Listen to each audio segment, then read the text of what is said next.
Hello and welcome to the 28th, I think, episode of the Coastal Lounge here on the 17th of March. Big gasp, 2019. Yeah, we're back live streaming. Somehow we're managing just to do a live stream every month, and we were going to try and stick to this. So this is March's live stream, and there will be hopefully further live streams in the future. So thank you for tuning into the live streams. Fresh trim. Yes. I have evolved. Coasterbot has evolved. New year, new me. Am I right, lads? Yes. Yes. Sure. So, thank you. So yeah, we're here, live streaming. We're going to do the normal stuff, just talk about roller coasters, answer questions. We have coaster trivia this time, so we actually have some questions for you guys. And as always, points do mean prizes, but we don't know what prizes are. Yeah. Yes. Anywho, let's get going with channel updates, which are on already. Nothing's really happening yet. The theme park season is slowly starting to begin, which is great, and it means that there's some vlogs coming soon. Hopefully, you should see a vlog before the end of March, and a vlog within April as well. So, good stuff to look forward to. The vlog season is back, and throughout the year there should be some sort of constant stream of vlogs from a whole range of theme parks, both from UK, German parks, and Swedish theme parks as well. So yeah, it should be good time. And also, we have a very exciting video coming up. As many of you will know, we're a big fan of the 1st of April, right? We're a big fan Yes. of April Fool's videos. And we're working on the next April Fool's video, and big progress has been made towards it just today, which is very, very exciting. So there's a lot to look forward to. Yeah, we just proof watched the first version, and it's absolutely it's gonna be a juicy one. I think Andrew nearly died. He was a bit... Yeah, I died. All right. I did. But yeah, should be good stuff. Anyway, that's pretty much it for the channel. There's not too much going on at the moment. I mean, there's never really too much going on, is there? So let's hop into theme park news. And Aaron, let's go on. You talk us through what's been going on recently. Well, we actually got quite a list going on here. The first topic on our list is Zadra, rest in peace. Rest in peace, indeed. Basically, if you're not from like the Western European region, you might not know, but the weather the last couple of weeks has been quite intense. There has been very high winds and everything, and Poland kind of got hit with that as well. And so Zadra, which is still under construction, the new RMC coaster at Energylandia, collapsed partially. They were still working on, I believe it was the first airtime hill that was mostly damaged? No idea. I think the lift hill was one that collapsed the most. Edward, it is but, going to get yeah. rebuilt. Don't worry about it. It is Yeah. being rebuilt. They were, yeah. Not everything has been damaged. It was mostly the taller parts of the structure that kind of collapsed. But I think that a lot of people were still hoping for a cheeky late 2019 opening. But I think it's kind of safe to say now that they won't be able to make that, or at least they're gonna have to work very hard to make that happen. Because yeah, the structure seemed pretty damaged. There was some footage of probably on-site workers driving around the construction area. So we all got a pretty good view of how bad everything was, but Yeah. I'm sure they'll just rebuild everything and make it maybe a bit more stable for next time. Shame though, big shame. Yeah, because actually that same morning there were rumors that part of Untamed was also blown over by the wind, but I think that rumor just came from Zadra being the actual coaster. Yeah. People confusing it with Wallaby's new ride. Speaking of Wallaby's new ride, Aaron. Yes. So there have been some updates on Untamed. First of all, there's a uphill barrel roll going to be, or is one of the confirmed elements now. It's going to be just before the final brake run. And that was kind of like the only thing that was really confirmed ever since the last making of video. Next one is coming out on the 21st, so in a couple of days. But yesterday there was an auction at the park where they were auctioning off some of the old Robin Hood parts. So there were wheels, 2 carriages, and a lot of other stuff. And during that event, there was also a tour over the construction site. So we got some pretty good pictures on the actual building site, the station building, which has disgusting green stairs, and I don't know why they picked it, but it's the worst. Some of the aesthetics of the new area seem a bit iffy. The ride looks good so far, but the whole area, which used to be Sherwood Forest, is being rethemed to wilderness, but it seems very weirdly put together. So, and park opening is in a couple of weeks, or in 3 weeks. So I'm very curious how the whole area is gonna turn out. The top spin has been renamed. It used to be Excalibur, now it's Blast, which is a weird name for a top spin. But I mean, that's Wallaby for you. It's all a bit questionable, but I hope they make it work. I mean, Wallaby was never known for their extensive theming, but yeah, they're not killing it. No. As far as we know. But the ride does look good, so there's still much to look forward to. Andrew, someone said that you're a cardboard cutout, so let's get you talking. What news do we have from the States, Andrew? Well, back in February, because we're late and don't stream often. Yep. The Intamin launch coaster known as Volcano decided to go extinct. RIP. Which is a shame. I mean, I've been on a Volcano. I know Harry and Aaron haven't been on a Volcano. It was a good ride. However, after being down for a lot of 2017 and then almost the entirety of 2018, it wasn't really surprising when they announced it was closing, as a ride when it's down that frequently for multiple seasons. It's a shame, but I'm sure something good will replace it in the next few years. It sounds like King's Dominion wants to be replaced by, say, 2022, the latest. They just got Twisted Timbers. Yeah. So they want to wait a little bit. Well, let's just hope that Twisted Timbers it helped the park, you know. We all know about the last big edition King's Dominion did not help them out the slightest, did it? So let's hope that Twisted Timbers is better so that they can replace Tingy faster. Yeah, from what I can tell when I'm at the park as a guest, guests do like Twisted Timbers. It gets 2-hour lines consistently from what I can Oh, okay. tell. Yeah, that's good. There. So people love the ride. Good to hear. More so than Intamin on the other side of the park. That's great.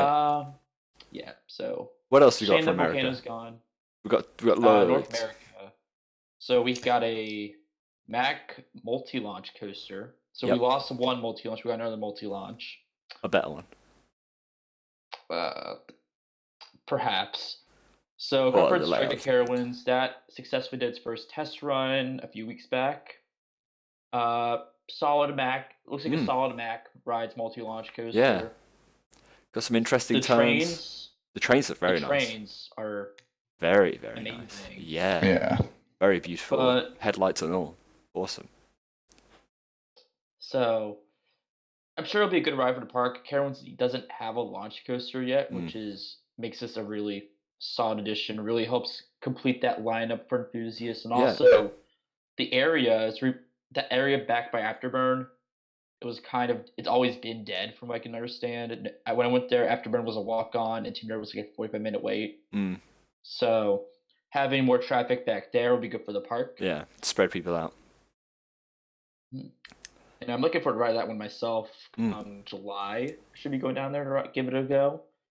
Yeah, no, it looks like, I mean, some people have already been saying it doesn't look like it's the best coaster, and other people have already been saying that it looks to be very good, and I think in reality it's going to sit somewhere in between, right? It's going to be like, Mack rides are always solid additions, and that's what it's going to be. It's going to be a solid all-round coaster that, as you said, really complements Carowinds lineup. So, and this is it. Parks are kind of shifting away from record breaking and more into quality rides that people can just enjoy. And that it'll be Copperhead Strike will definitely be that. Everyone can enjoy it. Hello, people. Hello, Sylv. How's it going? So should we keep on going with the record breaking theme right now? Yes, go for it. Another big record breaker coming out from Florida. Very exciting project for a lot of enthusiasts. That is, Gwazi has been confirmed to be getting the RMC Iron Horse treatment. And while we don't know much, I think we know that it's going to be 210 feet tall, has a 91-degree drop. Is it 91? I think it's 91. It's beyond vertical. Yeah. I know that. And it will be the tallest hybrid coaster in North America and the fastest and steepest hybrid coaster in the world. So I'm not really sure how it's the tallest in North America, but then the fastest in the world. Well, seems like this should go coincide, but whatever coaster is taller will just have a smaller drop, right? Because I think they're referring to Zadra. Yeah, well, the Zadra, it looks to be that the RMC Gwazi goes from top to bottom. All of it's just the drop, right? It goes very close to the ground, whereas maybe Zadra doesn't go so close to the ground at the bottom. I guess that would be the only sensible. That makes sense. Unless this is running like a Gen 2 train, which run faster than Gen 1 trains. Maybe. But I don't think that would be the case. Yeah, but no, it's interesting. It looks to be. We haven't really seen much yet, but based on the stats and based on how big of a ride it was before, and we know RMC are very good, I'm sure it's going to be a very, very solid all-round addition. And going back to the idea of how Copperhead Strike complements Carowinds lineup, Gwazi is going to work very well with Busch Gardens because Busch Gardens has no airtime-based coaster. Mm-hmm. It's all big B&Ms that loop and Cheetah Hunt, and then a bunch of family coasters spread throughout. So, also, the only airtime coaster in Florida really is Mako, and I guess Mind Blower and White Lightning. So, very good addition for the state, just Florida's coaster collection in general, really, if we're going to look that broad. No, yeah, it does look solid. But over in the other Busch Gardens park, there's even more. Everyone's getting new coasters. Everyone, yes. Everyone. Jeez. I don't know. What? Busch Gardens Williamsburg. Was it that it got leaked, their new 2020 edition? Part of it got, or the layout. Apparently the blueprints were entirely leaked through, I believe it was BGW fans or park fans. It's one of those, I'm sorry if I got it wrong. Someone please correct me in the chat. But essentially what we're seeing is what Park Asterix announced at IAAPA with that Intamin quad launch concept. Yeah.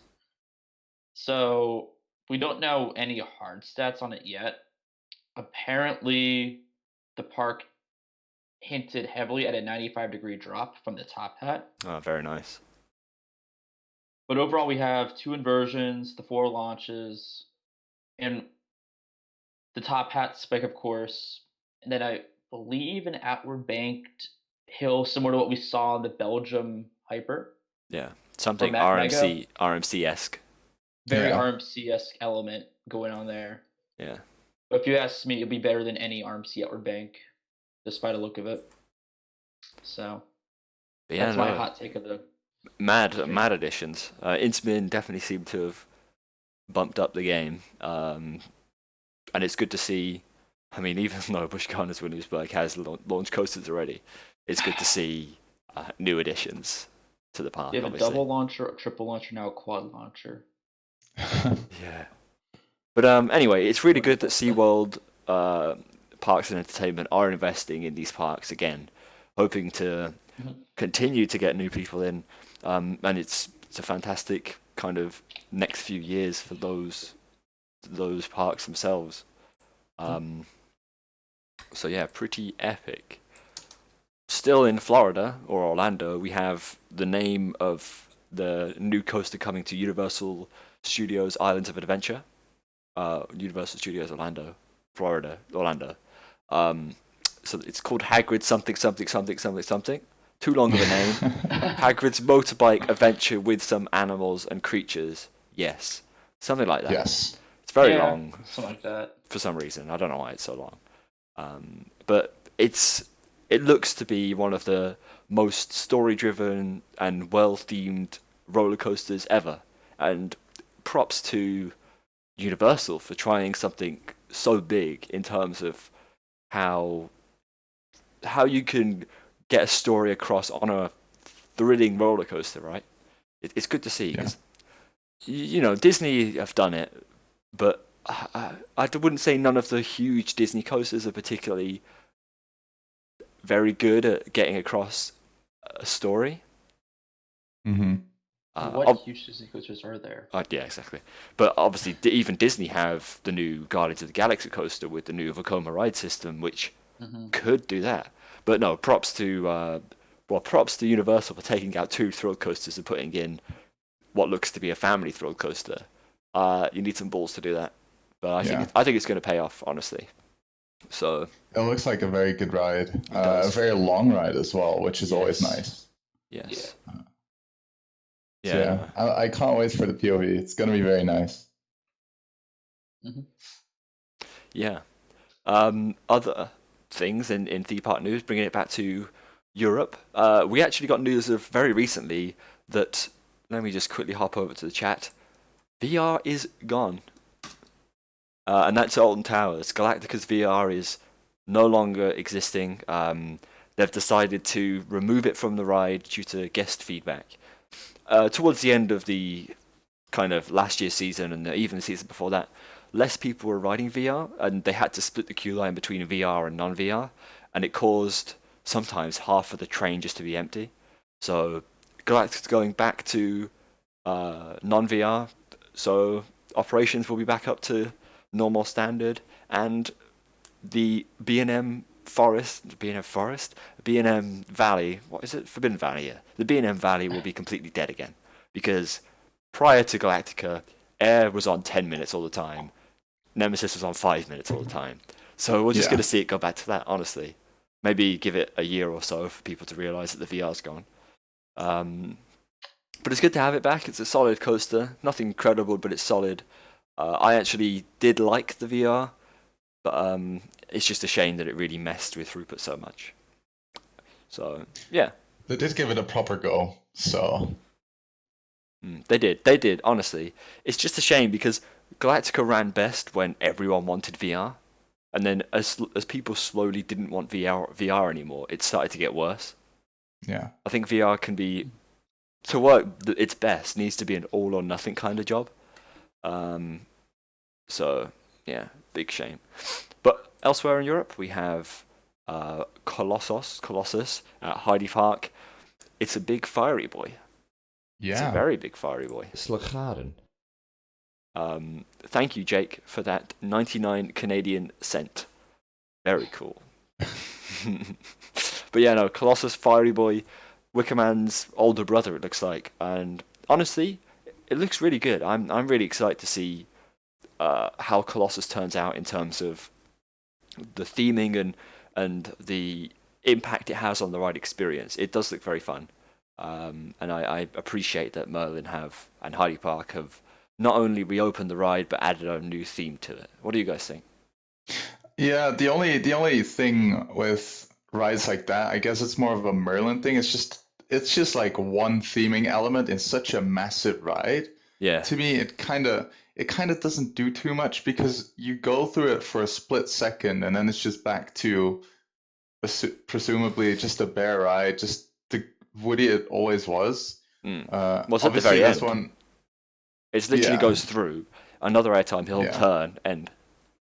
So. Yeah, and it's just it is right along the pathway, so it is nice for the people walking around the park. It does give somewhat of a nice element to look at. It makes watching the ride a bit more impressive. It also has the nice head chopper effect with the fake track that the giant holds. Yeah, it's very cool. But I think overall, as a retheme, they kind of blew it up a little bit in the sense that it really looked like it was going to have an extensive theme, but then they kind of gave it the Wickerman treatment. But I feel like Colossus is just too big of a coaster to justify only one themed element. I don't think I can't really recall any coaster that big having a well-themed experience from start to finish. Like having such a big coaster, it immediately limits your theming possibilities. Like, there's no question about it. You can't have a massive tunnel going up a couple 100 feet. But it's just, I don't know. They could have done some more, in my opinion. Whether it was just like a couple tunnels here and there, just like, for example, Wickerman's tunnels were quite nice. You could have added those somewhere on Colossus, even though it is maybe somewhat more of a airtime driven ride, where maybe tunnels aren't as spectacular. But yeah, it's good to have Colossus back at least. And even without the theme, it's still a solid coaster. So the park is definitely going to have an icon back, which they probably are really looking forward to, because I think it has had quite an impact on the park. Yeah, it has, definitely. I'm hoping that it's the start of something a bit better for Hardy Park. Yeah, they'll finally be able to focus on a new project instead of revitalizing their old big boy. Yes.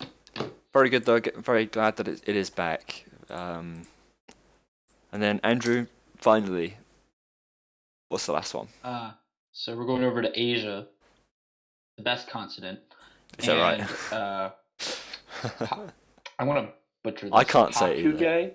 Hakuge, that's what I've been told by all my fellow anime friends how to pronounce it. Very cool.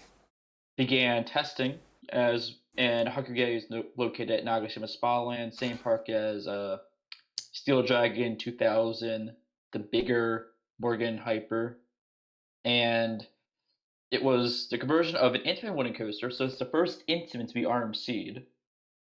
Wow, White Cyclone. I didn't know it was an Intamin wooden coaster. Yeah, Intamin built a few... Why did I hold that message? Intamin built a few traditional wooden coasters. So American Eagle, Great America's one. Regina at Tobu Zoo is another big one. But White Cyclone was the biggest one, and was at the time one of the largest wooden coasters in the world, and still was. But then Nagashima said, "Hey, we like RMC's looks, and now we have Hakuge, which is a very big boy, and it looks good." Start testing. It looks good. Yeah, it doesn't look like the best RMC. Kind of like... It's hard to tell. Most of the footage is just shot from very far away. Yeah, or very unfocused. Yeah.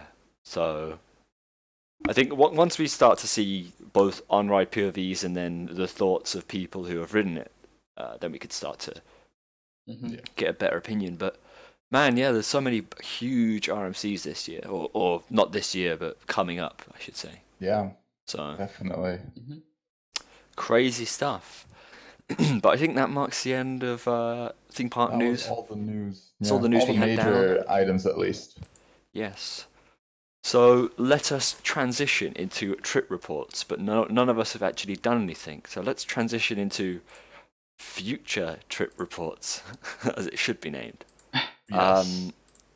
And Edro, I see you wrote "lol" on the doc. Is that you who wrote "lol"? I assume it is. That was me. Does that mean that nothing is planned for the immediate future? No. The next big plan is not until July. Okay. Is there any parks that you're trying to get to in between? I'll probably do Dorney Park and Great Adventure. Yes. They're right in my backyard, and maybe Hershey. Fair. So just the basic parks that I go to all the time. Fair. Aron has big plans. I have some plans, yeah. Big plans. So first of all, I might be going to one of the California parks next week. Or at least I'm going. Yeah, I'm going to California next week with my uni to San Francisco. So we do get a couple days off, but I'm not sure if those are going to be during the weekends. But if so, I might try to hit up either Six Flags, Discovery Kingdom, or California's Great America. So Yeah, it kind of depends on where we are in San Francisco and also on time we have. Going to try to hit one up, but I'm not sure if it's going to happen. But what I am sure is going to happen is I'm going to Japan in the last week of June and the first week of July with a friend. So Epic. there we're not only going to do theme parks, we're also going to spend days in Tokyo, Nikko, Kyoto, and Osaka. And we're along the way, we're going to hit up the two Disney parks, Universal Studios Japan, and we're going to try to go to Fuji Q, but that's kind of going to depend on the weather because I'm pretty sure most of you guys are familiar with the operations at Fuji Q.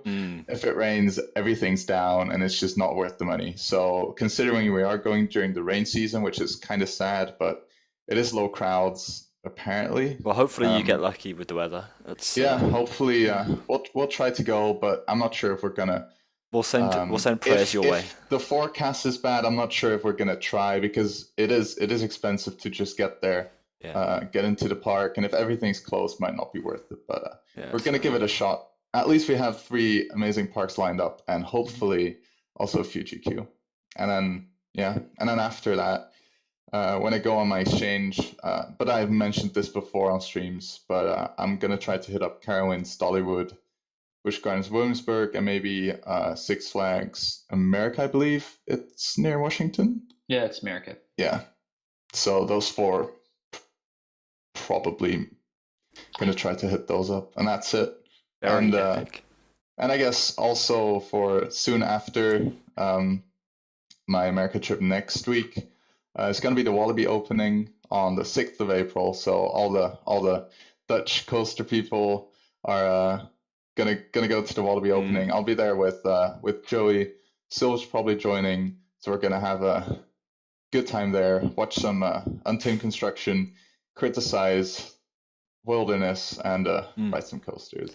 I was just thinking we should get you both on the Coasterbot Instagram so that you can both put stories on from when you respectively visit theme parks. I think it'd be a nice expansion for people to see, not just when I go to parks and when I inevitably go to Alton Towers again, but for, you two to go to both respective Dutch and Japanese parks and American parks, yeah. So we should we'll sort that out. We're getting a Dorney photo a day because we're there every day. Perfect. Andrew's Dorney photo of the day. A new segment coming to Coasterbot's Instagram stories 2019. Yes. Not really. Not really, no. But yeah, big sesh for Aron. Big things planned. Huge year, yeah. All kicking off. Yeah. Wow. Mad. Also, just quickly give a shout out to Joey, who's gonna ride Condor 400 times. Oh my god! Yeah. Joey is dead. For the people who don't know, quick recap: Joey is a friend of the channel, and he posts on Twitter. For every retweet I get, I'll ride Condor once. So Looping's picked up on it. Dutch news sites picked up on it. He's been on 7 radio stations, and now he's gonna ride Condor 400 times, and I cannot wait. It's gonna be the best thing ever. Joey, he's doing it for charity, so good things coming his way. You need to document the entire episode, not episode, but the entire process of riding. Yeah, 400 times. Honestly, that's mental. Good luck to you. Godspeed. Rough calculations came at about 26 hours of non-stop riding. Yikes. Yeah, Sean, that's welcome, Sean. But that is the original SLC, the OG. But it isn't the worst. I don't think it's not. I don't think it's the worst. So, or at least the worst I've been on. So, could be worse. You could be riding Blue Tornado, which has a bonus helix, so you get 3 additional seconds of pain, or 4, something like that. Yeah. You get your money's worth. Yeah, you do. So yeah, big things from Aron. Little things from Andrew. Little things from me. I'm going to Alton Towers opening day, which is 6 days' time, next Saturday, and I am very excited to ride barely anything, but it should be a fun day nonetheless. It's going to be really busy. Things will probably go down, but it'll be good to see everyone. It'll be good to hang out with some friends. meet some new people, meet some other enthusiasts, record a vlog, and generally have a fun time looking at roller coasters that we can't ride. Yeah, no, I'm really... Sounds like a Blackpool opening weekend. Yeah, exactly. I'm really excited to get on some roller coasters again. It's been a while since I've done them, so I'm craving the next adrenaline rush. So yeah, for sure. Batman, Superman, I'll see you there, man. If you do see me at the park, do say hello. You know, I have many people who message me afterwards. Oh, I saw you, but I was too afraid to say hello. Just say hello. We can take a photo or whatever. And it'd be good to meet you. You know, it'd be good to see you. So I'm not spooky. Don't worry. I'll be just as scared as you, because I'm not used to it either. So yeah. That's pretty much it for the trip reports, I think, or the upcoming trip reports, I should say. Mm-hmm. So yeah, do follow us on Instagram for because we do every so often go to these parks and put stories on Instagram with what we've done and maybe some changes around the park and maybe our thoughts of some of the rides. So at Coasterbot on Instagram, drop a follow. Stay tuned. Exciting stuff. RMC Harry's haircut. What is it about my haircut, man? Sylph said I'm spooky, which is pretty sad as well. This is very sad. I mean, he's got something coming his way, so. Yikes. Oh, so foreshadowing. Yikes. That is a yikes moment. Anyway, discussion. We don't have anything. No. Sean asks, is anyone here going to Carowinds next Friday for the preview of Copperhead Strike? Man, that'd be a good preview. Yeah, I wish as well. Damn. No, I'm looking forward to what people think about the Copperhead Strike, you know? Because it's the first largest scale Mack multi-launch coaster that isn't spinning. Andrew, what are you laughing at? I think I know. I know what it was. Oh, you're laughing at the hidden message. Yeah, okay. Sorry about that, guys. Sorry. But yeah, no, it looks to be a solid coaster. Damn. This is great. Yeah, I'm feeling that people are going to be a little complain. I don't know. People are going to complain about it and be annoying about it, or they're going to love it. Yeah, maybe one to two. This is it. Never in between. I don't know what it's going to be, and I'm low key looking forward to seeing whether people think it's overrated or enjoy it. Hopefully, they enjoy it. Yeah. I mean, it's going to be a solid ride nonetheless. So yeah. Honestly, the POV was better than I expected it to be. Yes. At least the second half was longer as well as faster than I thought it would be. So. Yeah, the second half is long. Looks very nice. Oh wait, I forgot. So changing topics to the other Cedar Fair park, Yukon Circus are testing. It did. Yes. That. And it looked very quick, but people said a little snappy. People said that it probably won't run as quick. Yeah, probably not. But no, it looks solid. It's got a weird layout, really, though, doesn't it? Yukon Strike. Yeah. So at least odd. It's something. All the versions before the mid-course, which I think would be better for the ride.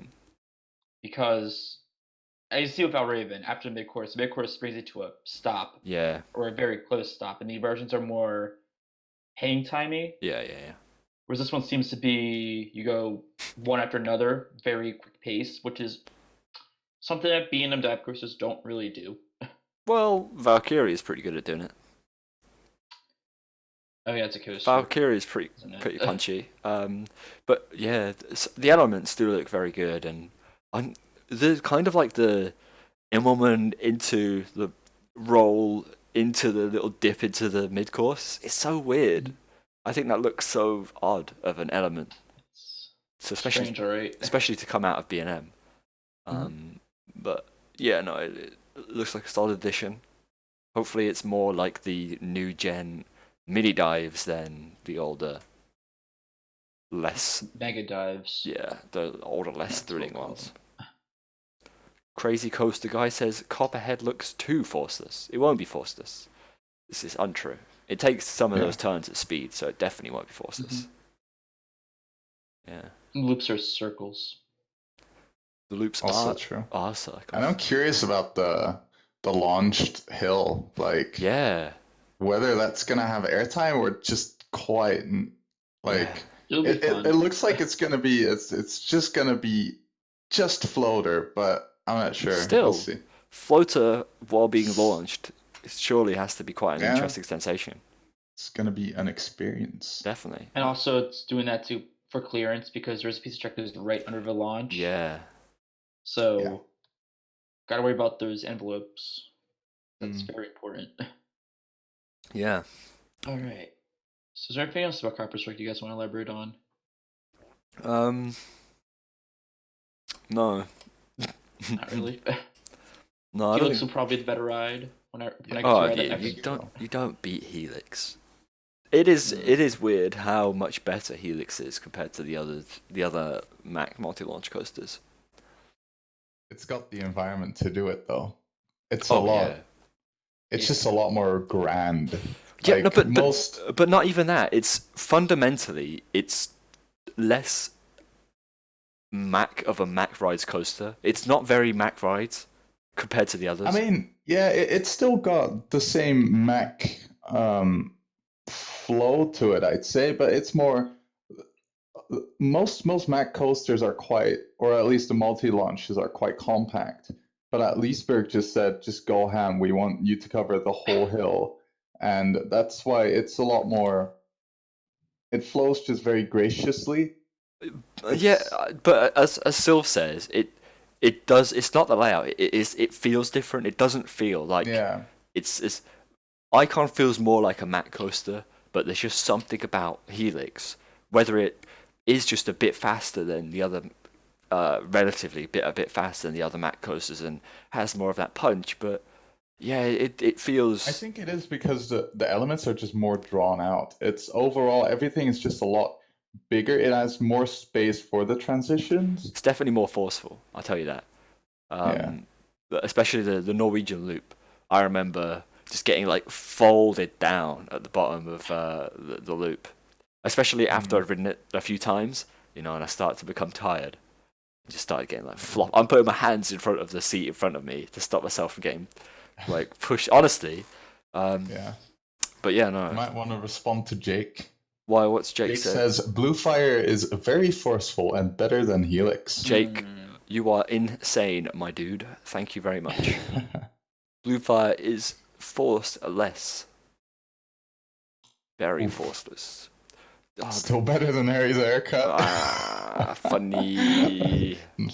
That one's an oof. It is an oof. The problem with Blue Fire is the fact that it launches you into an element that makes you go 2 miles per hour. What's the point? Literally, what's the point? To be fair, Copperhead Strike is going to do the same thing, but that'll actually give you hang time rather than you just sitting there on the edge of a drop, like sideways. It's pointless. It's just pointless. Plus, Copperhead Strike's going to have a second launch to redeem itself. This is very true. All right, Coaster Guy says Karnan looks overrated. No. Karnan and by extension Hansa Park are underrated. So it's as simple as that. Honestly, it's as simple as that. There you go. Sylv said it. No, that's not how it quite works. That's not how it works, Sylv. You can't. How can that?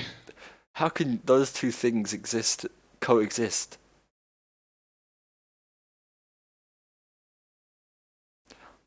I'm not one of the. Like the way that I like. No. You are a Karnan fanboy. You can't deny that. No, like to be fair, right? To be fair, we did a poll of Europe's top 25 coasters, right? My number one is the highest coaster in that poll that I had ridden. Yeah, I got the order of Karnan, Helix, Taron correct if you go by that poll result. The thing with Karnan, right, is that the layout isn't the best, and I know that it's not the best. It's the build-up, the additional features, and then for me, I love rides that just try to kill you and are crazy as hell. And Karnan is exactly that. It's as crazy as hell. So I wouldn't say I'm a Karnan fanboy. I'm just a fan of that style.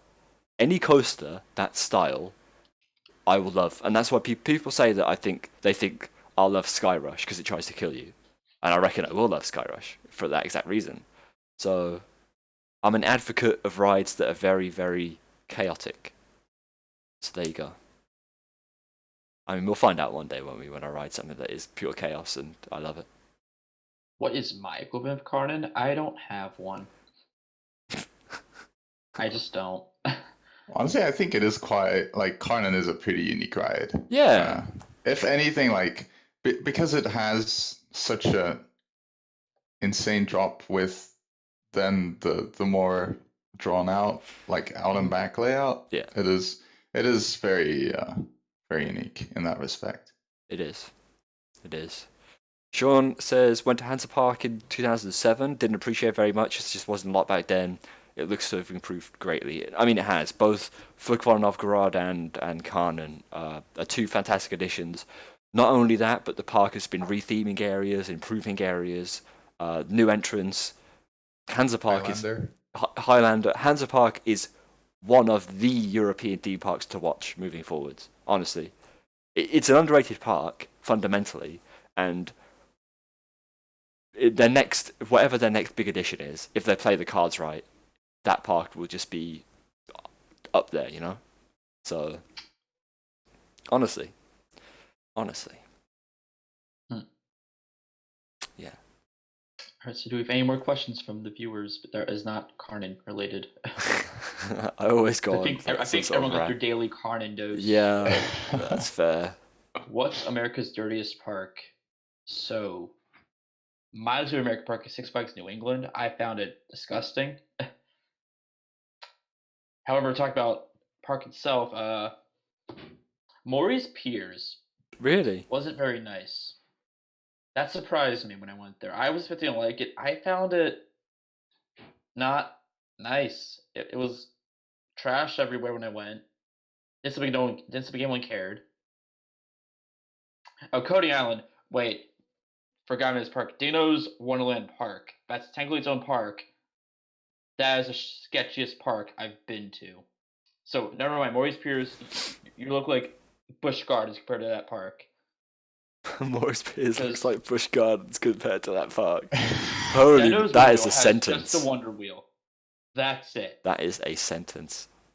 The rest are just a bunch of random, questionably maintained kid rides that have missing cars, missing just no. Some of them don't. I don't think some had fences either. Which, for me, since I work at a park, that's like stuff that is annoying to me more than I think other enthusiasts care about. But also within as Wonderland Park, and because that's also located on the Coney Island Strip, there is parts of that park that are just abandoned. As when I was there with two friends of the channel. Well, one friend of the channel, they are a friend of mine, and he took me around there, and I just said, "This is honestly, why is it just not removed? It's clear that never being used again. It looks disgusting." So I'd say Dano's Wonderland Park. Dano's Wonder Wheel is a great ride. I recommend everyone try it. But that's it. Just leave. Go ride Cyclone. And leave Brooklyn altogether. It's crazy. I'm trying to think of the dirtiest park that I've been in. But nothing stands out to me as neither. Really bad. Yeah. I mean, how's Termitica? I mean, those been fierce has been there. Oh yeah, I can't remember that. Oh, but you've been to even then, Fancy Island. Yeah, but it wasn't dirty. It was just that's a whole different kind of bad, you know. It goes beyond the cleanliness. Yeah, you can have a clean. No, but I didn't think that Fantasy Island was particularly grim or like grimy. It was just really that kind of. I can't explain it. That kind of ethos is very, that area, right? And it wasn't that it was dirty, it was just that not everyone likes that kind of ethos at the park. So, Yeah, you always call it a flea market with two Vacomas, right? Yeah, I mean it is, but it doesn't mean that it's dirty and grimy. I'd never Yeah. thought it was that at all. It's just the atmosphere is for some people and not for many others, particularly. So yeah, trashiest part of my meaning. Trash River was actually my first visit to Alton Towers in 2002. Damn, 2002, a while ago. Never really had any problems at Alton Towers or any of the Merlin parks for like rubbish on the floor. I can't really.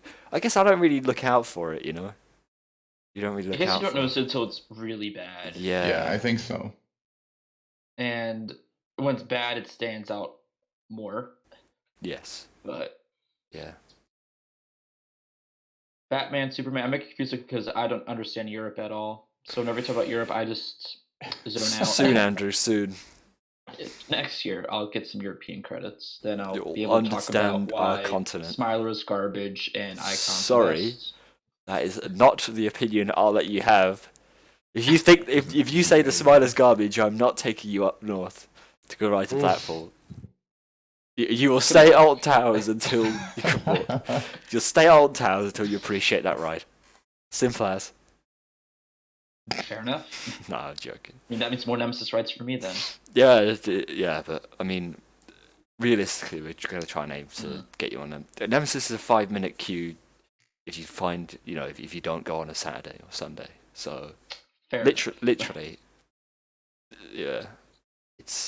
I find it funny that, most enthusiasts will want to go on Nemesis Alton Towers. And, usually the ride that most people want to ride is usually one of the most popular ones. And it's really busy and the queues are always there. But if you wanted to go to Alton Towers just for Nemesis, you could have a field day because you literally could ride Nemesis tens of times very quickly. So. I thought Toro was a great adventure. It never gets a queue. Really? And it's the best. The most I waited that was not on a slam day was like 20 minutes. That is epic. I didn't expect that. No, What? I didn't expect that. That's awesome. That's just such a grand ride at the park. I mean, obviously you have King to Cup, but like, come on. Yeah, but I think what makes the difference is Toro's crew is usually very efficient with it. Yeah.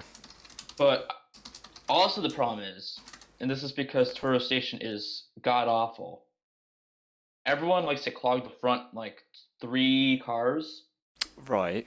Well, so no one ever gets to the back. The back's where it's at, man. Yeah, but the back is always so the front row could be a 45-minute wait because the front row is only 2 people at a time. Yeah. Back row's a walk-on. To be fair, with my experience of Boulder, I don't know if it's similar. The front row is an entirely different beast altogether. Oh, yeah, it's the same for Toro, but I rarely ride front because the wait's not worth it. But I do prefer the back. Like, yeah. I think most of our rides were done on the second to last row, not the actual last row. That's the magic seat for the prefabs. Yeah. So. Yeah. That sounds about right. But awesome, man. I honestly, El Toro looks ace, absolutely ace. Yeah, man. I need to go on it. Is it like the Goliath at Wallaby or is Goliath? You mean the queues? Yeah. It gets decent queues. I would say Lost Gravity tends to get the longest queues. I mean, this year it's probably going to shift to Untamed. Yeah. But I would say mostly during Halloween, Goliath gets pretty bad queues. The rest of the year, it's probably like up to 30 minutes, rarely over. Yeah. So it's not too bad. Yeah. I guess you get to a point where a ride's so old that most people have been to the park and done it before. Yeah.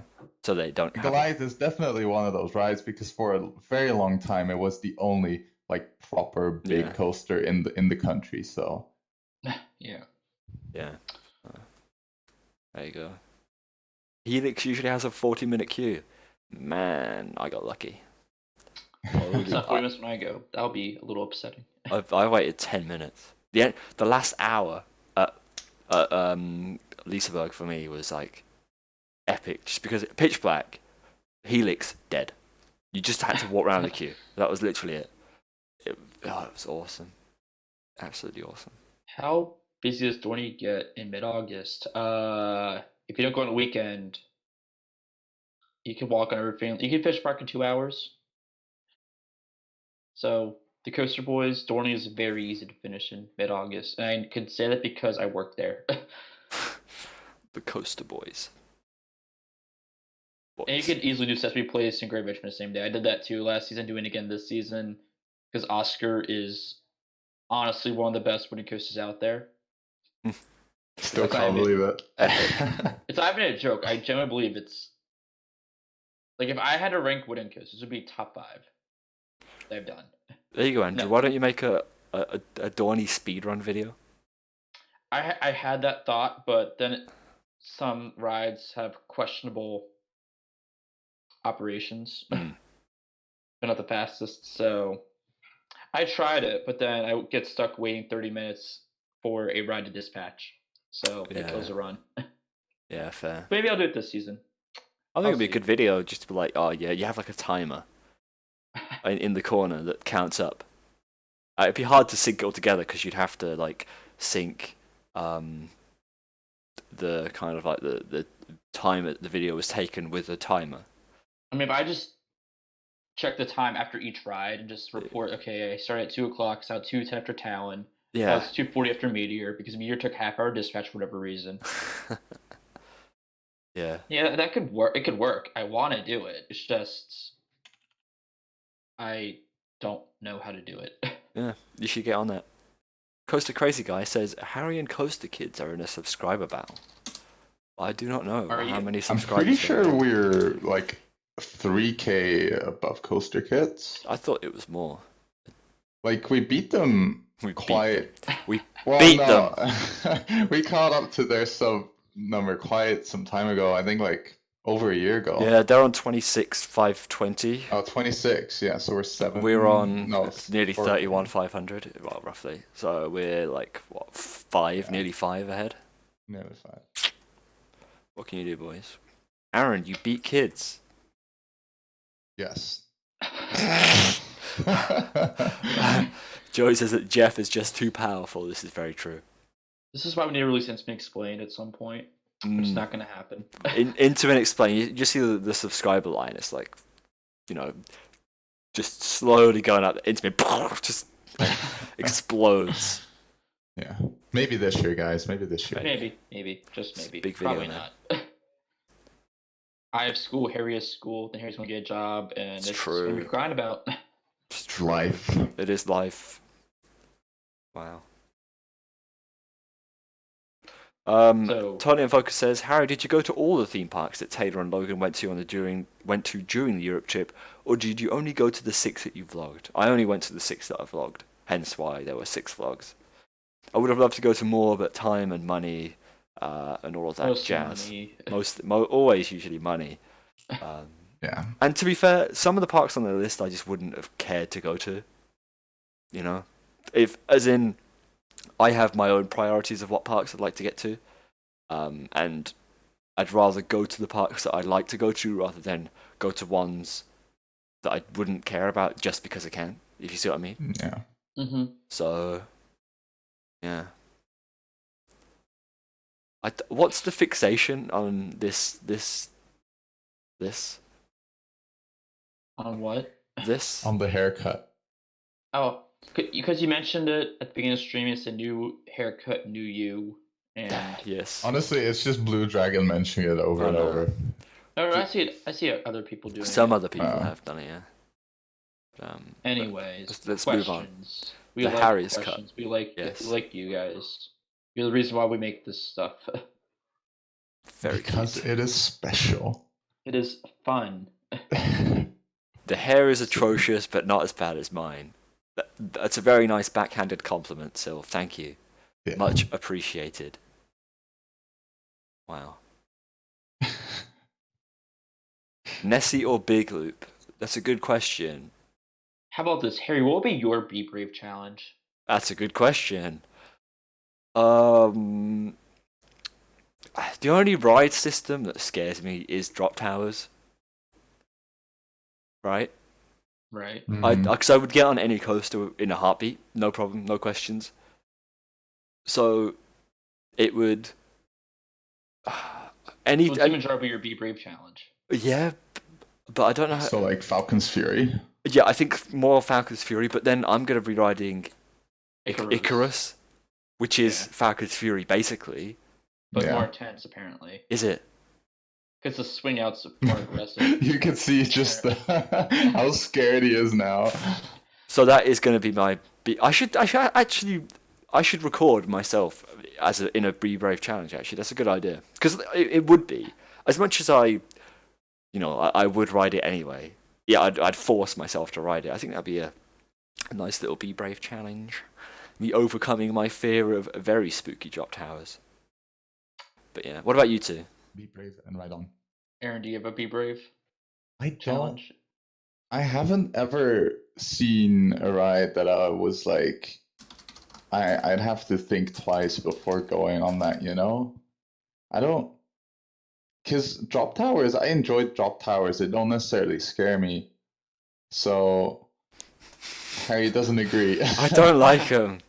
No, I can't really think of one, to be completely honest. I just don't like the climb. The climb is what gets me.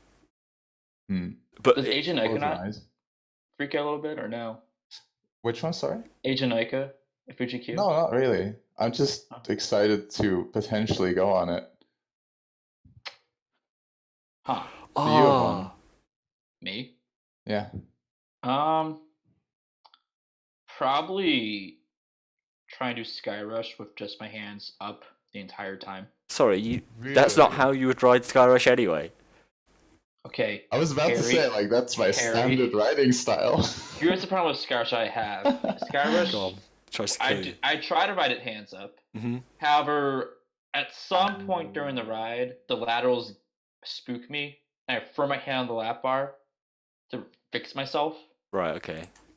I have to. My Be Brave challenge will be to just let the train have its way with me. But I don't want that happening for some reason. Yeah. Quickly going back to Kanon. Oh no. I know what you mean because there is an element on Kanon where it goes into the overbank and flips really quickly to the left, and if you have your hands up, you just get thrown to the side completely. So I do know what you mean. It's very spooky. Oh wait, I'm riding Vertigo next year. Yeah, Sylv just said it. Sylv just said it, and it looks awful. Oh no. Copenhagen, Tivoli Gardens Vertigo, that aeroplane ride, right? It looks disgusting. Epic though. Do my back epic. For a few months. Oh god. I can't wait for that, Andrew. That's gonna be epic. Yeah, I'm gonna watch you ride it. You're not gonna ride it? I'm not sure. I'll ride it. Honestly, I don't know if Zoe will want to go on it. She's not a big fan of. You can still go if Zoe doesn't want to go on it. No, I'm going to go on it, Aaron. I'm just saying, I don't think Zoe would want to go on it. Yeah, okay. She's not a huge fan of flat ride. She didn't go on Talakan. Because she doesn't like. It's pretty forceful. She doesn't really like forceful coasters, which is exactly what I like. So she doesn't like rides that try to kill her. She wants that balance between thrill and safe, like feeling comfortable and safe. Yeah. But then she said the Icon wasn't thrill enough, and it was too safe. So somewhere. So Helix. She loved Helix. Helix, yeah. Because Helix isn't too chaotic, but it's enough of a punch to not leave you wanting more. So, yeah. But no, it looks awesome. Talking of Tivoli Gardens, that B&M coaster looks really weird. It looks like B&M made a really compact ride. It looks fun. That's what happened. Yeah, it's really dense. It does look like probably one of the weakest B&Ms out there, though. Well, yeah. Like, it is compact, but it doesn't look that great. I don't know. I know someone who rode it, they mowed it to Bizarro Great Adventure. Oh, really? But I mean, most Great Adventure people don't like Bizarro for whatever reason. I don't know why. Actually, saying that. I think Bizarro. Go on. No, go on. Do you think Bizarro is better? You think it looks better? I mean, I wouldn't know until I ride Demonin, which will be happening. But Bizarro, I see where the criticism is for it. Like, I like Bizarro. Don't get me wrong, but I know it's frustrating at times, if that makes sense. Like, it's in the back corner of the park. No one goes over there. And it's more the operation that pissed me off. Because they always run 3 trains, but they can never actually run 3 trains, no matter how hard they try. Oh, what? They're not quick enough? No. Right, okay. They're not. They have their days, but I know what you mean, yeah. They're not. So... I can't remember what I was going to say now. Let me try and refresh my memory. Carnan makes Smile look garbage. Yeah, well, lap bars would be a very nice thing on the Smiler. True. But at the same time, the Marmalizer. But at the same time, any park who would build the world's most inverting roller coaster and then decide to put lap bars on it is a little crazy if you really think about it. Well, not okay, especially in the UK, right? The UK hadn't had a lap bar coaster, so if the first lap bar coaster that had had inversions was the Smiler, also the world's most inverting roller coaster, I don't think it would have gone as well. You know what I mean? Yeah, especially after what happened. Yeah. Even though that had nothing to do with the restraints, but yeah. Smiler with only seatbelts. That's the dream right there. Yeah, because seatbelts are super safe. Well, it worked on the wooden wild mouse at Blackpool Pleasure Beach when you got ejected from the train and felt like you were about to die. That ride was something else. Rest in peace. Honestly, damn. So sad I only got one ride on that. Put spinning cars on Smiler's track. That'll do it. I think you might die. Holy moly. Yeah. So it seems to be about another Ghost roller coaster, the Jersey Takabishi Shellraiser. Yeah, Sylv said if it had lap bars, it would be epic. Yeah, but apparently I don't think that's possible. No, you've said before you can't have both a launch and the lift hill and lap bars, right? Because you have too much stuff underneath the train as already. Because you need the magnets for the LSM launch. Then you need the mechanism for the train to engage with the chain, and then they have the anti-rollbacks on the train that we're going to fit 16 hydraulic cylinders underneath that somewhere. And it's also because it's only one car, you don't have a full train to like kind of divide the different things. Old gen in it. It's not like the lift hill's not new gen, so it doesn't have the new anti-rollback stuff. Yeah, it doesn't have the magnet. So I imagine on the new coasters, it can have both the lift hill and a launch.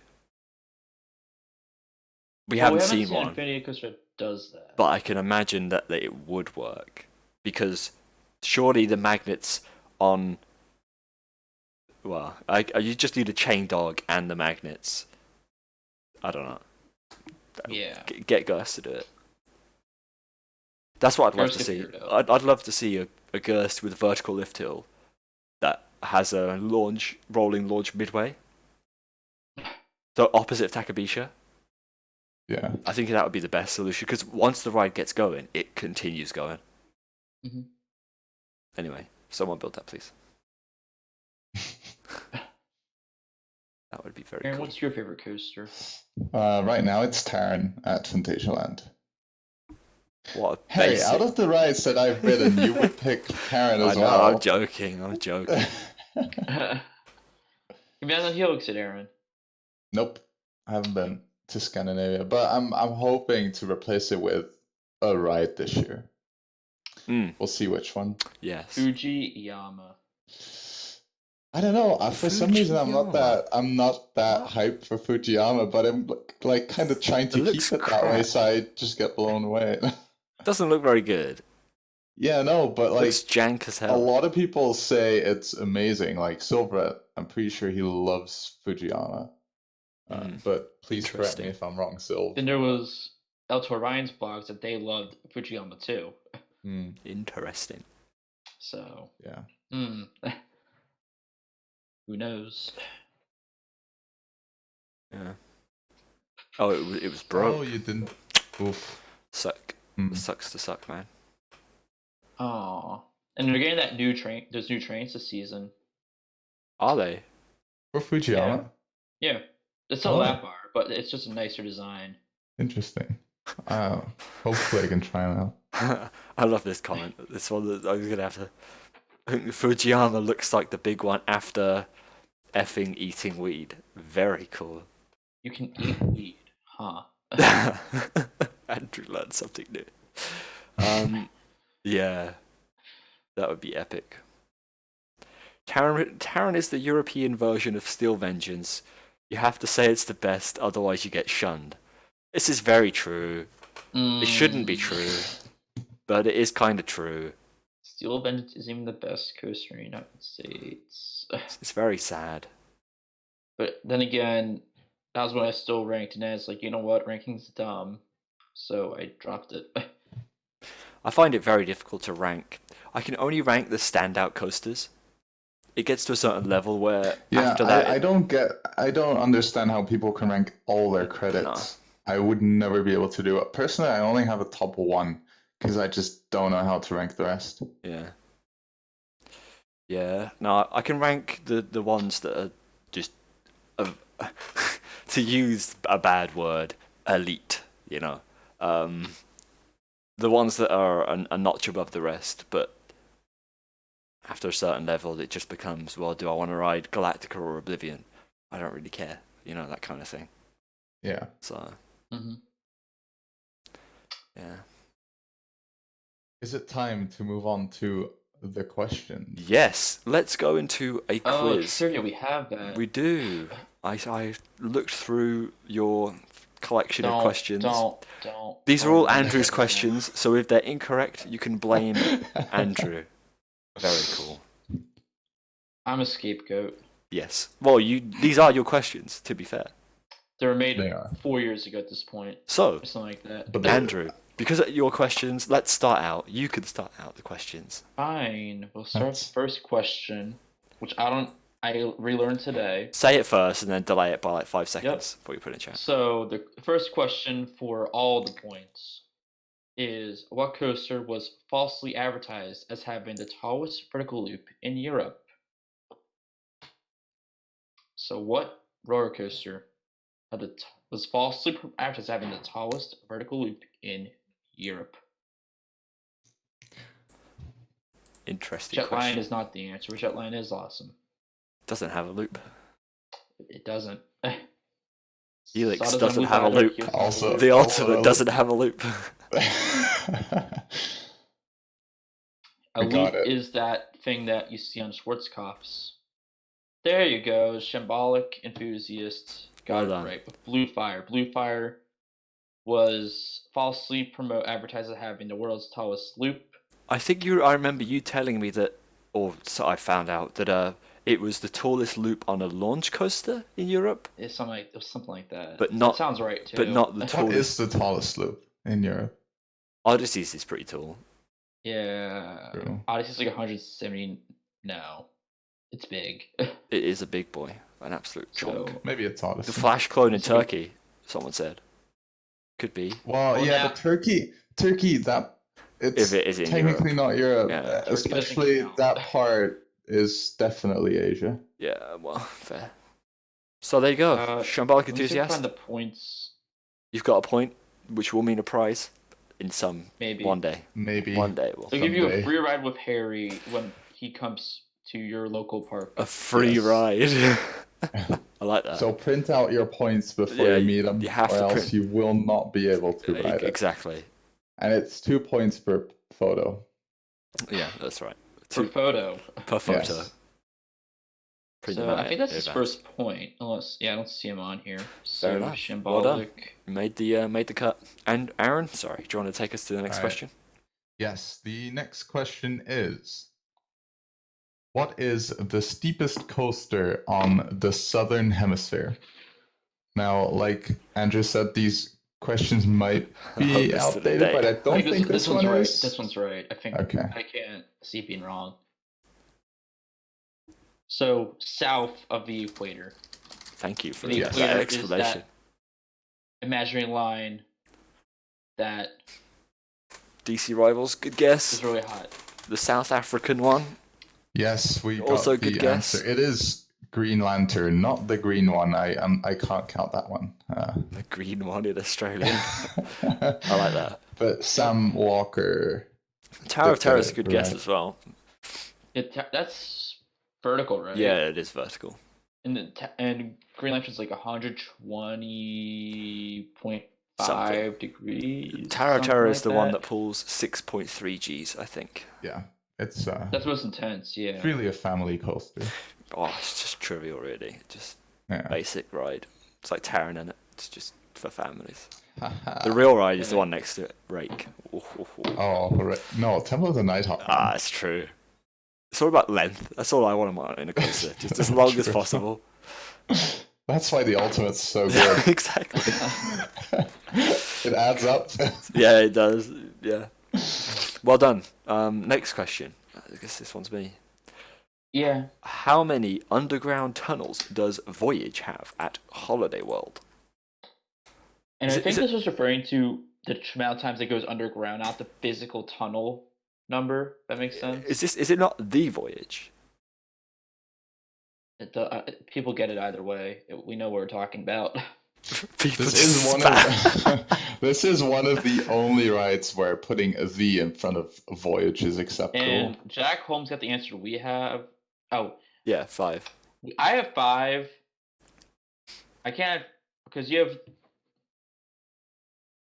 had the drop off the one hill. Then you had the hill after that. Then it goes through those tunnels twice. And the triple down. That's 5. Am I missing one? I don't think so. I could be. I've never been on Voyage. Wow, very cool. Anyway, we'll go with 5. So that was Jack Holmes, I think it was. Yep. Jake. Is he on here? No. Okay, I'll put you on here. So Jake Holmes 1. All right, so it's my turn. Yep. And this is an easy one. Easy peasy. For all of you enthusiasts out there. So, what is it? Which Beat-'em Hyper has the shortest train? I would never have got this. Really? Yeah. I didn't even know that it was a thing. Like, I kind of just thought they were all the same. As in, like, the ones that are... You see what I mean? Yeah. But I thought this was... At least maybe for Americans, it's more common knowledge. I kind of gave it away, didn't it? Yeah, you did. But the answer's already there. Oh, Daniel got it. Yep. So why is it? Is it just one car shorter, or... It's 7 cars. Oh, as opposed to 8? Yeah. Why is it 7? Do you know? I think it's because of the ending. It's very tight. Oh. But did we say Beat-'em Hyper? Yes, it's Beat-'em Hyper, not Beat-'em Floorless. Okay. Because Demonin is a Beat-'em Floorless, Sean. Mm. And also, I'm pretty sure the shortest Beat-'em train is Thunderbird at 5. Yeah, okay. What's Demonin? 6? I think so. Look. Wait, is there another Beat-'em Hyper of 7? I don't think there is. No, a lot of people were saying Hollywood Dream. I'm pretty sure that one is 9. Pretty sure it's 9, yeah. Yeah, so... It makes sense. Demonin is 6. Daniel. Hollywood Dream is, 9. Hmm. I mean, you'd expect so when you want such capacity. Yeah, I mean, it isn't a massive coaster, but it does have the throughput. The header car is so ugly. Oh, dives are 3. I forgot about dive coasters. Oh, yeah, dive coasters are quite short. Yeah, but that's not a B&M Hyper. No. B&M in general, because I said Thunderbird's the shortest B&M trains overall. Well then, the shortest is Oblivion. Yeah. Yeah. Very and cool. G5. And G5. Oblivion came first. We got one more question, and this one is: what was the first full circuit coaster to exceed 100 miles per hour or 161 kilometers per hour, which is the better unit of measurement? Wow. Don't at me. Don't at me, please. Flying fish is the correct answer. It is the correct answer. Official did get it. It's Dodonpa. Well done, Joel. I guess now it's Dodonpa, but back then. Is Joel on the dock? Because Joel hasn't been in very many live streams. No, I don't see him on here. Joel, you did it. Oh, you did it. Redeem 1 point for one ride with Harry. It's already ridden rides with me, I'm afraid. Well, no, he can't anymore. Yeah, sorry, Joel. We're gonna have to take the point away because you've already spent it. Yeah. So you're off the list again. So you're off the. Don't do that. I won't. Oh man. So that's it for the trivia. Yes. We still have about 45 minutes of streaming left. Well, I'll probably cut it a bit short because I am a hungry boy. Oh. And I don't know what there is to talk about. We have time, so questions. Yeah. I'm just gonna go to the toilet real fast. I've drunk too much water, so I'll be right back. You guys. All right. Questions? Joel's unsubscribing, by the way. So. Fair enough, Joel. That's fair enough. Questions for Andrew and Aaron, quick. Sweet, come on. Everybody just wants more trivia. 6 Flags New England Swag explain to you right now, Mr. Jacob Fisher. It's bad. Don't. New England is the worst chain park I've been to. And I just like everything about the park was just so mediocre. Besides Superman Wicked Cyclone, everything was just no. The operations made me upset because, well, not upset. I shouldn't use that. They were annoying. As the biggest issue I had was if I ride Flashback, the boomerang they had there, they had the front row empty. They had the front row and the second row empty. The restaurant was loaded. I got the front row. So second row is empty, which for any other park that would not be a problem. However, for this park, they decided, oh, you can't be in the front row. You have to be in row 2. So they and this is after they already checked restraints about to send the train. They realized row 2 was empty. They stopped dispatch and told me I have to get out of row 1 and go to row 2. They rechecked the entire train again, then sent it with the front row empty. Oh, this story. Does that make sense, what I just said? I think it does. I mean, it makes no sense operation-wise. Yeah. Then they had an issue on Superman the same night where row 5 was empty because it was the end of the night. And I was in queue for the front, and they were saying we will not send this train until row 5 has 1 person in it. So they waited 10 minutes for someone to go to row 5 so they could send the train. I just don't want to go back there. They think it's something really good to make me go back to that park. At least you got the credits. I'm missing 2 credits there. Oof. So, because Goliath decided to snap its cables, and that's Joker not ideal. It's not, but far from ideal. Then again, the park's not ideal to begin with, so it fits. So that was my New England rant of the day. How was your day, Harry? My day? We've just spent filming some exciting content. That's the extent of my day. So. Yeah, nothing too. Can we get a biscuit review? We had a biscuit review last live stream. I do have other biscuits on hand. In the box, but no review. Don't want to spoil my tea, don't want to spoil my food, as everyone's mums always say.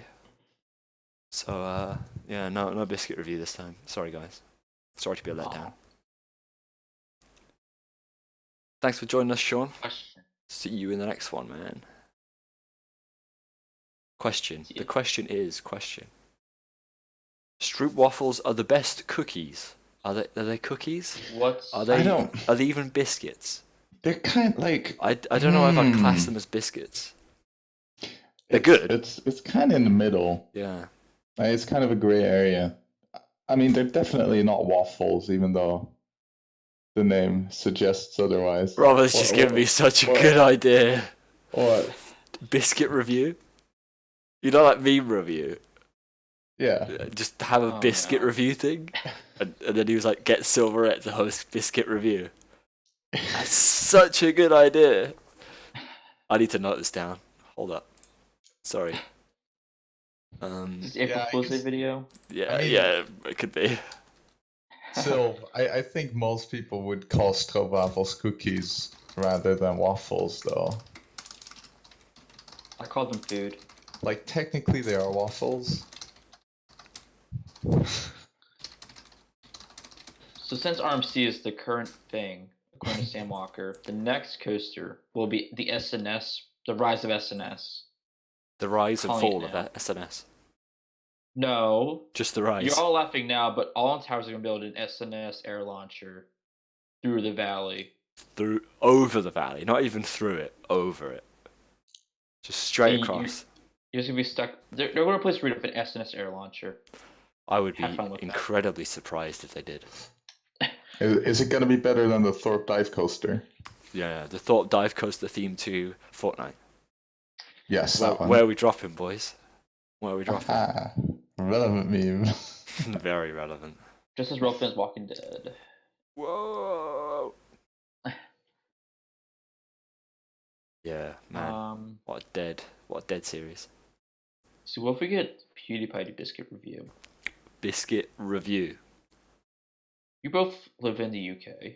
Yeah, I could hop down to his hometown of Brighton. Hello. Is that where he lives? I think so. Oh.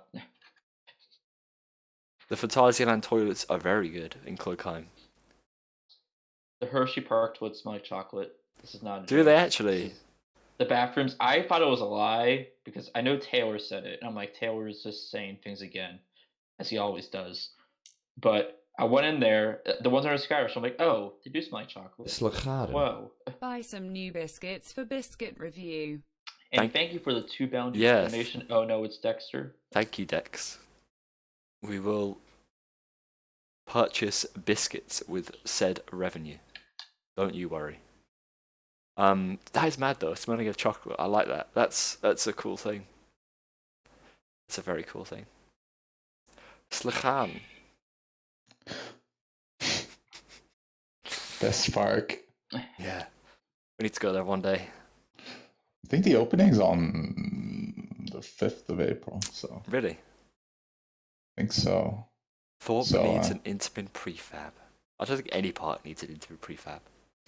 I think every person needs an Intamin prefab. Well, yes. Now you can write off biscuits as a business expense. Yes. Well, that assumes that I don't already do that. Oh. True. You know. Yeah, Intamin prefabs are good, but they don't seem like they're very easy to deal with. You know, they're not very easy rides to maintain and upkeep. I don't think they're much harder to upkeep than Well, your average wooden coaster. Well, I think it's a bit more complex. Yeah, you have to get every part needs to be CNC machined. So you can't with a normal wooden coaster. They can build it on site and they can saw the wood to meet dimensions there. Whereas if you want to change the prefab, you have to get it cut, which makes it a lot more expensive. But they're meant to last longer, so. I don't find it just as advanced. So they're easier to put back together, but making the pieces itself is a chore. It needs to be laser cut. It's pretty much like making a new piece of steel track, but not. ST Parks, you are insane. That is a very weird thing to do. Please refrain from doing this in the future. Dunk your digestives in a cup of tea or coffee, please. If you had to dunk your digestives into a soda, which one would you pick, Harry? See, my initial thought process is to do something like Sprite. I don't know if you have That's Sprite. what I was thinking, yeah. Because it has the least taste? Yes, exactly. Yeah. Because then it wouldn't completely decimate the biscuit. Mm-hmm. If you dip it in Fanta or like Coke, it's just not going to be good, is it? If you dip it in Sprite or like 7-Up. It's going to be soggy and a little bit lemony, but that's alright. Can deal with that. Yeah. Oh, sorry. Lemonade, yes. Come on, guys. Questions. Orange juice. That would be weird. No, ocean water. You're right, Andrew. To be fair, some people do like salted chocolate. Sea salt chocolate. Yeah, exactly. Yeah, but sea salt chocolate is a whole different thing than ocean water. Does that even compare? If you think about it, it's basically not. Basically the same. Oh, yeah. Oh, God. Well. Harry's had a haircut like 2 weeks. I don't know. 2 months. What? How to get a haircut, Harry? Every 5 weeks or so. 4 or 5 weeks. Okay. Every month or so. Sylph says, favourite theme park bathrooms? Andrew. Hershey Park. Specifically, which one? Under Sky Rush. Why? Smells like chocolate. I explained this already. Aron, favourite theme park bathroom? The Klugheim. Why? But Europa parks in I think it was France are very good as well. Because they're just themed. Like, you never leave the area, essentially. Oh my god, I just read Joel's comment. Flamingo and bathrooms smell of petrol. To be fair, there is a... Is that a good thing or a bad thing? Well, there's a racing-themed bathroom, so if it does smell of petrol, then you get immersed in the whole... Oh yeah, that's good. Smell of petrol. That's the bathroom I'm after. So bad. Wow. What's your favorite one, Harry? Yeah, the Klugheim one. Yeah. Easily. It's just the fact that you expect to enter like a bathroom, it to be kind of like white on the inside, and in Klugheims you just continue in through the land. It's very strange. Yeah. It's not even a toilet because they want to keep the theme. Exactly. Yeah, like they're just medieval holes. Yeah. Yep. You get to like dunk a bucket of water in. Oh. Okay, this is getting a little too much. All right. Anyways. Yeah. Thought park bathrooms have a weird man in them. What? What is that? Oh. Jeez. A weird man? Yeah, I don't know. Very strange. Thorpe Park looks like a park that I'm going to regret visiting one day. You won't regret it. Why would you regret going to a theme park? Unless, like you had other things to do. Towers. Yeah. Chessington. Well, I guess. But you shouldn't need another day at Towers, depending on the day. Fair enough. We'll see what happens when we go. Yeah. Come on, guys. Come on. We need some good questions. Some quality questions. You only see us once a month. Yeah, come on. You've got a whole month to think about questions. Oh, well, bye. People are leaving now. Okay, bye. Bye. Sylph says, I'm going to London soon. Is Chessington worth a visit? Chessington's a nice park. It doesn't have particularly anything incredible, but the atmosphere is nice. It's got some nice theming, and some of the rides are nice. It's a nice smaller park, but it's nothing incredible. Like, if you've never been to London before, I'd recommend probably just staying in London, honestly. London's a very big city with many things to see. You need to have multiple days there to really appreciate it. Yeah, Luke says first coaster for Alton Towers this weekend. Probably going to have to be the Mad Rush to Wicker Man first thing. But we'll see if that goes to plan.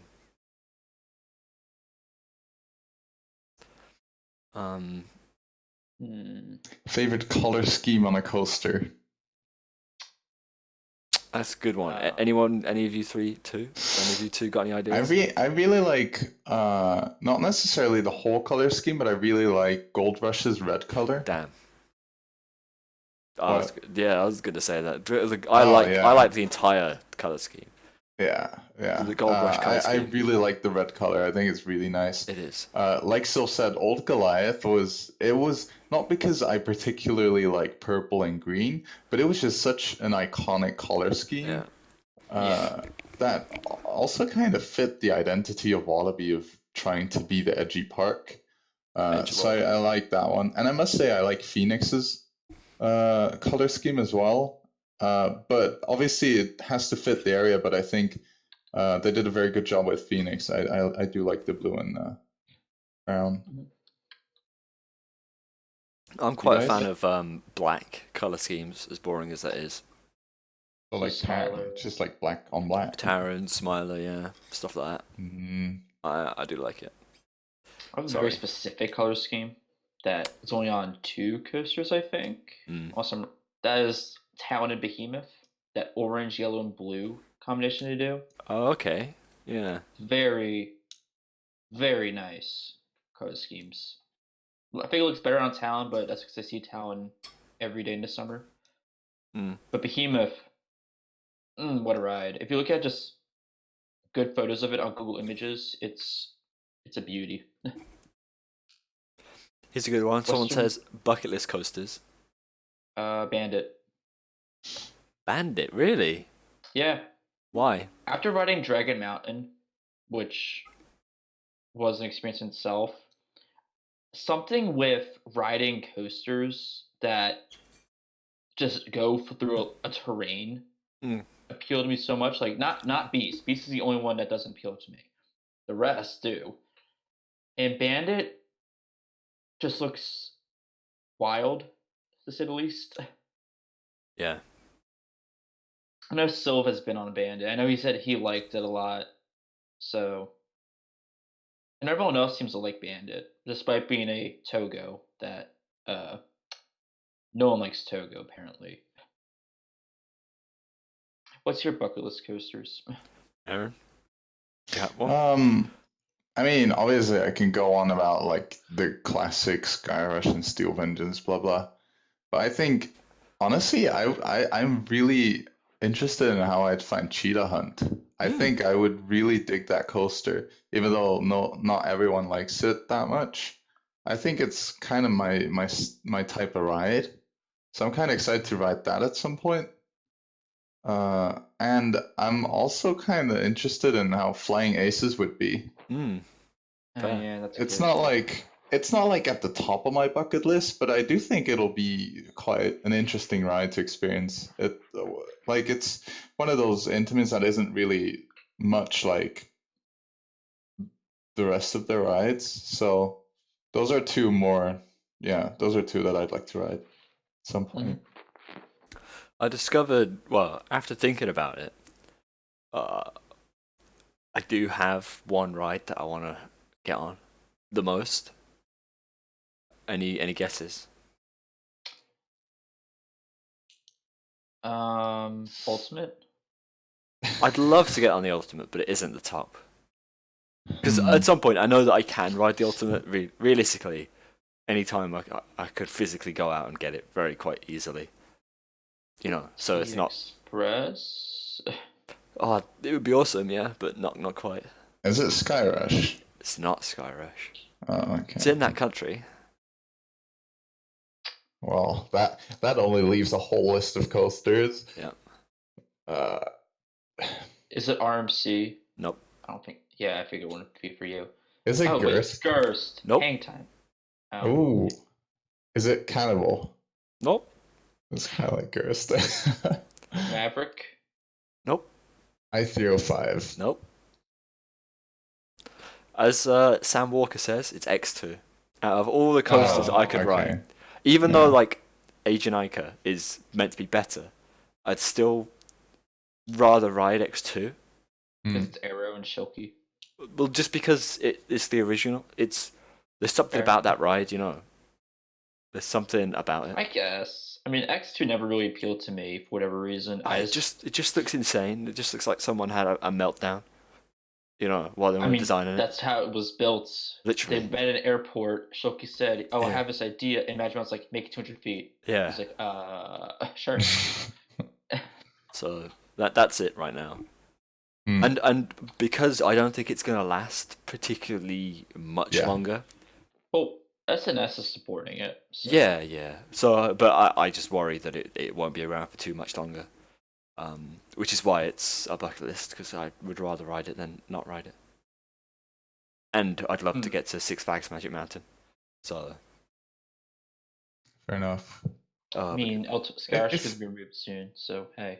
Harry, if you would go on a US trip, what area would you pick? Because you can't. I mean, I'm assuming you wouldn't do like the whole country in one go. There's three, isn't there? There's three regions. Yeah. You got your Florida region. You've got your West Coast region, where you've got California and all of that area, and then you've got your East area. So which one would you pick first?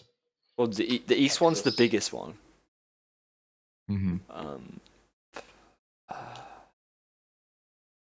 It's hard. I don't know. It's going to be a very interesting. X2 is on the West, so if you're going for bucket list, X2 would be West. I feel that the West would be a very nice mixture of theme parks to go to. See Disney, Knott's. You're not to Universal, would you? Maybe I don't know. Like a Bad Mummy apparently, and a Tacoma roller skate or something like that. Yeah, probably not. But then you've got the whole Florida region with SeaWorld Orlando, Busch Gardens Tampa, Universal, all 4 Disney, all 2 Universals. That would be epic. Or then you've got your Cedar Fair, Six Flags, some Hershey East trip, which would be more about coasters than it would be about potentially more like theming and all that kind of stuff. So you have the Midwest as well. So Missouri has Silver City. Yeah, but that's far, man. It's not as far as West. True. And CP as well, if you go in the East trip. Yeah, then you have Great America for Max Force now. So it's tough. Each one offers their own different things, and you could do more in some and less in others. But then I'd love to see San Francisco and California. Yeah, obviously. Which makes me lean even more towards that one. But then I would love to experience Universal and the Disney parks. So it's tough, man. Kings Island, King's Dominion, I don't really care about too much. Well, there's I-305, but that's literally it. Yeah, Kings Island. You got Volcano. Oh wait. No. Oof. Have you guys seen the new map yet for King's Dominion that came out recently? Yes. It's so empty. Awkward. It's so awkward. I hate it. Oof. Ouch. Owie. Yeah.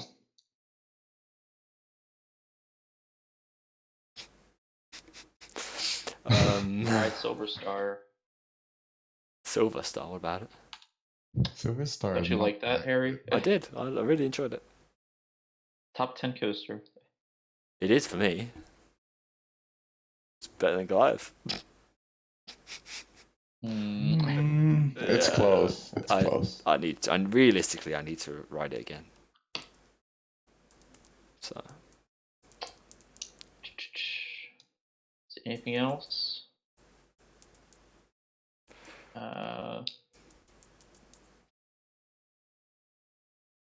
Volcan, the Blast Coaster at Kings Dominion, Doswell, Virginia. Yep, that's the one. Is that the whole when you just keep repeating where the ride is? Yeah. Volcano, the Blast Coaster in Doswell, in Kings Dominion in Doswell, Virginia, is Volcano, the Blast Coaster located at Kings Dominion. When you just keep saying that. Yeah, exactly. So, what's your bottom 5 flats? Jesus, I don't know. Bottom 5. I feel like a bottom list is just redundant. Okay, what's your least favorite flat? How about that? Are we also taking literal kiddie rides? Nah. How about throwing flat? That's supposed Okay. to Air be race the is deal. pretty. I don't know if you've been on an air race or whatever the model's called. I have not. Wait, where have There's- you been on an air race? Drayton Manor. They have one? Yeah. Yeah. Oh. Wasn't that the first one at Drayton? Maybe. Yeah, Maybe it was an early one, but I don't know. It was fun. Yeah. I'm not a huge fan. They're alright. Yeah, you don't really like flats overall, do you? Not a huge flat guy. Honestly, I kind of like all flats. I don't really have one that I actively dislike. I can't really think of any. Thank you, Sylv. Do you have one, Andrew? Yeah, Looper at Knoebels. What's that? That was more because it's an old school. I think it was Alan Herschel. That I'm probably completely wrong. It's pretty much a flat ride. We're in looks like a little hamster ball, right? Yeah. There's two Oh, seats. is that the one that rotates and it goes like Oh, sitting down the yeah. side? That It's looks manually great. controlled by the riders. Yeah. And my friend I was with, he goes to Knoebels a lot more than I do, i.e. more than once. Yeah. So he knew how to manipulate that ride completely. Mm. And your restraint's only like a piece of fabric. Yeah. Not even a seatbelt, just a piece of fabric that's just wedged into a corner. And he was able to manipulate the ride to make us do nonstop spinning. And he decided let's be cool and hold ourselves upside down for a minute and a half. What? A minute and a half upside down? Because the cycle on Looper is stupid long, Yeah. like every Knoebels flat. It's mad. And I got off. That was the only time I've ever gotten visibly nauseous on a ride. I didn't vomit, but I felt close to. Yeah. Mm. I know what you mean. That's one reason about though, because I just want to talk about how bad that ride is. Yeah, I guess bad drop towers aren't really. They No. don't do much for me. The For one example, Wallabies, it's just like nah. Eastburg's drop Wallabies? tower is pretty crap. I mean, yeah, but I would Awesome. say, So- like for example, the ones at Fryland at Portaventura, they're not good. They're so weak, SNS. forceless. Yeah. Yep. So As tough. big as the SNS tower, the worse it is. Mm. Is that The right? smaller ones are so much better. Mm. It's crazy. Yeah, I feel like I've yet to go on like a good drop tower. I really like Phantasialand. Mystery Castle is really good. It is. But I really want to get on like Apocalypse because I've heard so many good things. But it really seems to be like height doesn't mean anything. Yeah, Like no. for example, the one at Portaventura, the main park, I forgot the name. Huracan. Condor. Yeah, Hurricane Condor. Hurricane Condor. Yeah, that one. I honestly had high expectations, but it wasn't really that Yeah. great. But yeah. Detonator is not sensational at all. It's meh. Gardaland have a small intimate drop tower. Like The second gen, yeah. yeah, and that's actually good. It's not bad. There's like a fine line with height. It's just a bit too short, but it's not too big to become bad. But I feel like Apocalypse is a perfect size, big enough to give you a drop, but not too big just to become dead and boring. Mm-hmm. So yeah, and the tilting seats are really good, cool, and very spooky. Make me feel like I'm gonna die. Mm-hmm. Jeez, stand up flawless on that. Really, that's my worst experience on a theme park ride. As in the one that scared me the most. Stand up flawless on Apocalypse. It's horrible. Absolutely horrible. Be brave and ride on. But yeah, Icarus at Groenland is going to kill me. Well, all three of their drop towers. Yeah, but Icarus is the one that points you 90 degrees, isn't it? Yeah. Man. Are you going to do Starflyer? Maybe. I don't know. Does that not bother you, those things? Or No, they're alright. I haven't really been on many, to be fair. I went on one at Flamingo Land, but it wasn't particularly tall. I haven't really been on any really tall ones. To be fair, I imagine those would scare me very much. Yeah, the New England was a little spooky. Just a little spooky. Not a fan of heights. Not a fan. Being up what 380 feet or whatever it is. Yeah, no, it's less than ideal, Mm. to say the least. Anyway, I think that's going to call it for this stream. Yeah, it seems like we're slowing down a bit. Yeah. So thank you all for tuning in. Thank you for listening and joining us and asking questions.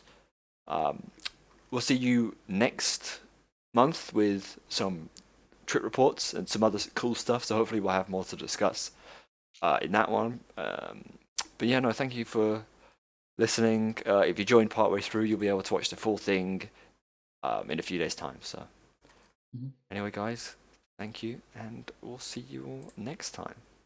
See ya. Okay, bye.